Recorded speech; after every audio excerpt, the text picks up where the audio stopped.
Hi, it's Fred from the Leacock Museum. On the final day of this year's Leacock Summer Festival on July 25th, we'll be hosting the Quarrington Levee. Here with me today is the latest incarnation of Paul's band, Porkbelly Futures. Welcome, gentlemen. Thank you. Hi there, Fred. Good to be here. Marty, maybe we'll start with you. Give me a sense of the evolution of this band. I understand this is the third major change of personnel. Yeah, well, actually, the band technically started by Stewie and Chaz on a nudist beach in Greece.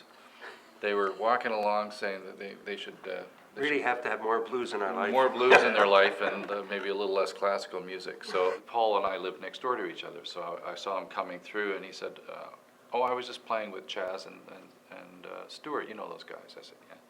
He says, "Yeah, we're playing some blues, and you're in the band." I said, "Really? How long have I been in the band?"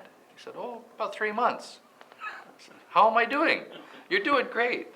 But Stuart thought we should practice more before we get you involved, because otherwise you'll get bored." True. So I finally got to play, and there we are. So there was the four of us. We were doing standards like Mustang Sally and Knock on Wood and you know, what we all sort of grew up with. And so, you know, it was very accessible. Everybody loved it. People liked to dance to it. And, you know, so we went from there. But after 3 or 4 years of doing that, I guess we decided that it was perhaps time to start doing our own material. And so the original material started to come forth. So Once we decided to make a record, and we actually got involved in the nuts and bolts of that, we hired a producer, a friend that we all knew, David Gray, is a very exceptionally good guitar player, also played with Paul Butterfield. And we thought he'd be the right guy, and at some point he said, you know, I hear a couple of songs with a woman's voice. And David Gray comes in to chat or get some water or whatever, and he's like, "Oh, Rebecca." And I'd worked with him with Parachute Club, and he'd subsequently hired me on a couple of recording projects doing backups. And he said, "What are you doing today? Are you busy this afternoon?" Dave said, I can't explain it, but Rebecca's here today, and she was the woman I was thinking of. Let's get her to sing with the band on a couple of tunes. And it was like magic. It was like she just fit right in, and she's been a mainstay of the band ever since. Under the heading of new personnel, Teddy, how did you come to land in the seat that you're in?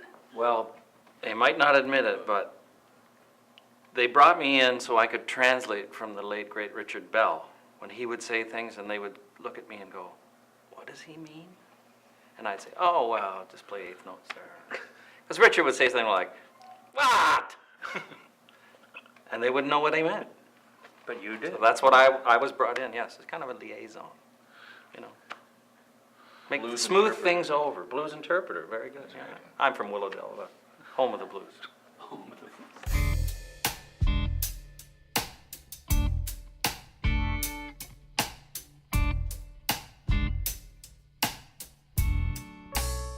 Paul was all about getting it done and moving forward and taking risks.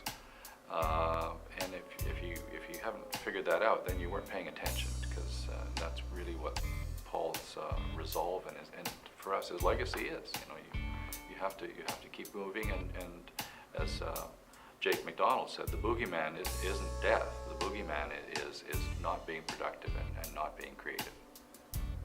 Well, it had to change. Just had to change because we lost Paul. We also lost Richard. So it's, I don't know. Would you say it's a little bit more bouncy? well, I think it's a little more raw. We got lots of chemistry. Yeah. Lots of chemistry. Well, we're all friends too, and we've known each other for a long time, and it's just great to make music.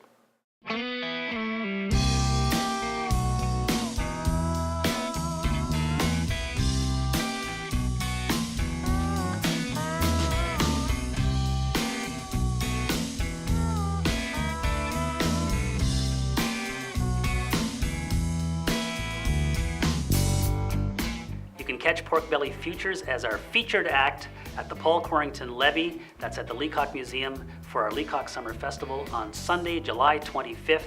For complete event details, visit our website at www.leacockmuseum.com.